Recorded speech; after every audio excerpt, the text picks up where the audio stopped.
ఆవులు దాహంతో అలమటించిపోతున్నాయి. వాగులు గుంట్లన్నీ కూడా ఎండిపోయినాయి. మన చెరువులోకి తీసుకుని పోదాం, అక్కడ నీళ్ళుంటాయి. దా దా దా.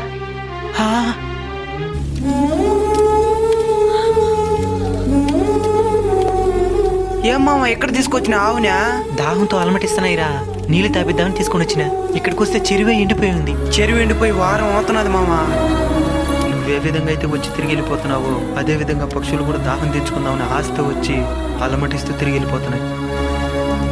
చెట్లన్నరికి అడవులను ఆక్రమించి అదే అభివృద్ధి అనుకుంటే ఇలానే జరుగుతుంది. సస్యశ్యామలంగా ఉండే పల్లెటూరు పరిస్థితి ఈ విధంగా ఉంది, ఇంకా పట్టణం పరిస్థితి ఏ విధంగా ఉందో. రే చరణ్, నువ్వెళ్ళి మన మేడ మీద పక్షులకి నీళ్లు గింజలు ఏర్పాటు చేయి. సరే మామ. రే గిరి, నువ్వు వెళ్ళి మన ఇంటి దగ్గర కుళాయి నీళ్ళని ఏర్పాటు చేయి. వీటి దాహం తీర్చుదాం. సరేనా? మీరు కూడా మీ వీధులు తిరిగే మూగజీవులు, ఆవులు కావచ్చు, కుక్కలు కావచ్చు, ఆకాశంలో తిరిగే పక్షులు కావచ్చు, వాటి దాహాన్ని ఆకలిని తీరుస్తారని ఆశిస్తున్నాను.